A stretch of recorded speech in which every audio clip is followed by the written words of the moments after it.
इस वीडियो में हम बात करेंगे ईरान, इजराइल और अमेरिका के महायुद्ध के बारे में। दरअसल ईरान के चक्कर में अब अमेरिका और चीन भिड़ गए हैं। कहीं वर्ल्ड वॉर, ये जो खाड़ी की जंग है, वो ना बन जाए।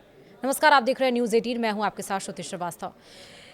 ईरान अमेरिका के बीच जो युद्ध चल रहा था, उसके खत्म होने की उम्मीदें अब समाप्त हो गई हैं। एक बार फिर से स्ट्रेट ऑफ हॉर्मुज में दोनों पक्ष भिड़ गए हैं और हमलों का दौर जारी है। अमेरिका ईरानी सैन्य ठिकानों पर बम बरसा रहा है और ईरान खाड़ी देशों में मौजूद उसके सैन्य बेसिस को निशाने पर ले रहा है। और इसी बीच अमेरिका और चीन एक दूसरे पर ईरान को लेकर आरोप प्रत्यारोप लगा रहे हैं। दरअसल अमेरिका और ईरान के बीच तनाव लगातार बढ़ता जा रहा है और इस बीच अमेरिका ने एक बार फिर से ईरान के खिलाफ सख्त कदम उठाते हुए उसके बंदरगाहों की समुद्री नाकेबंदी दोबारा लागू कर दी है। अमेरिकी सेना के मुताबिक यह नाकेबंदी पहले भी अप्रैल से जून के बीच लागू की गई थी और अब इसे फिर से शुरू किया गया है। इसका उद्देश्य ईरान पर दबाव बढ़ाना बताया जा रहा है। दूसरी ओर हालात ऐसे हो गए हैं कि पहले से लागू सीजफायर पूरी तरह से टूटता नजर आ रहा है।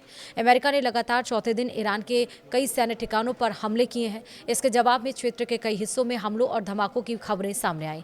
इस बीच अमेरिका के सहयोगी कुवैत और बहरीन ने अपने नागरिकों को संभावित खतरों को लेकर सतर्क रहने की सलाह दी है। वहीं ईरान के सरकारी मीडिया ने दावा किया है कि उसने जॉर्डन में मौजूद अमेरिकी सैन्य ठिकानों को भी निशाना बनाया। हालांकि इन दावों की स्वतंत्र रूप से पुष्टि नहीं हुई है। ट्रंप ने पुलों, बिजली संयंत्रों पर भी हमले की चेतावनी दी है। इस दरमियान अमेरिकी राष्ट्रपति डोनाल्ड ट्रंप ने एक टीवी इंटरव्यू में ईरान को कड़ी चेतावनी दी।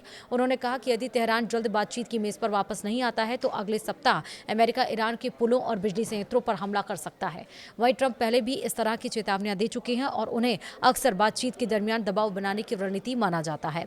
वहीं हॉर्मुज से गुजरने वाले जहाजों पर कोई भी फीस नहीं लगेगी। ट्रंप ने अपने पहले किए गए एक फैसले में बदलाव भी किया है। उन्होंने कहा है कि अब हॉर्मुज जलडमरू मध्य से गुजरने वाले मालवाहक जहाजों पर 20% शुल्क नहीं लगाया जाएगा और इसके बजाय खाड़ी के देशों द्वारा अमेरिका में किए जाने वाले निवेश को प्राथमिकता दी जाएगी।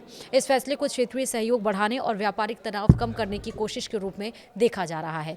अब इस लड़ाई से अपडेट्स क्या क्या आए हैं वो भी समझिए। पहला ये है कि ईरान के बुशेहर प्रांत के गवर्नर मोहम्मद मुजाफरी ने कहा है कि अमेरिका के हमलों में शहर के 4 स्थानों को निशाना बनाया गया। सरकारी समाचार एजेंसी IRNA के अनुसार मंगलवार सुबह हुए इन हमलों में किसी के हताहत होने की सूचना नहीं है।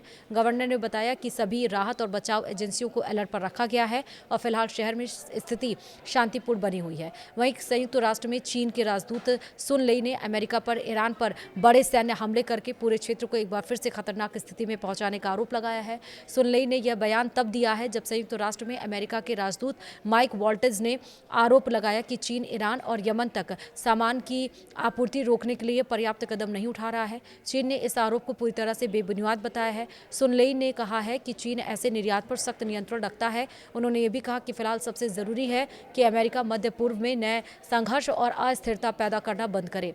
वहीं संयुक्त राष्ट्र में अमेरिका के राजदूत माइक वॉल्टेज ने चीन पर आरोप लगाया कि वह ईरान और यमन के हूती विद्रोहियों तक ऐसे सामान की आपूर्ति रोकने के लिए पर्याप्त कदम नहीं उठा रहा है जिनका इस्तेमाल सैन्य उद्देश्यों के लिए भी किया जा सकता है।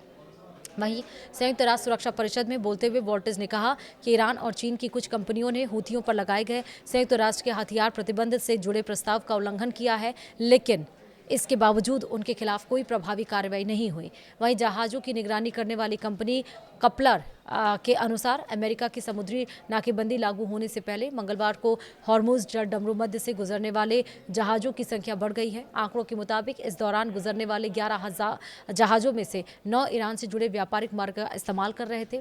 वहीं ये भी बताया गया कि इनमें के एक बहुत बड़ा तेल टैंकर लगभग 20 लाख बैरल कच्चा तेल, एक टैंकर रिफाइंड पेट्रोलियम उत्पाद और 2 जहाज LPG लेकर निकले हैं। वहीं मंगलवार को अन्य खाड़ी देशों से तेल या गैस लोड करने वाले टैंकरों की आवाजाही नहीं देखी गई है।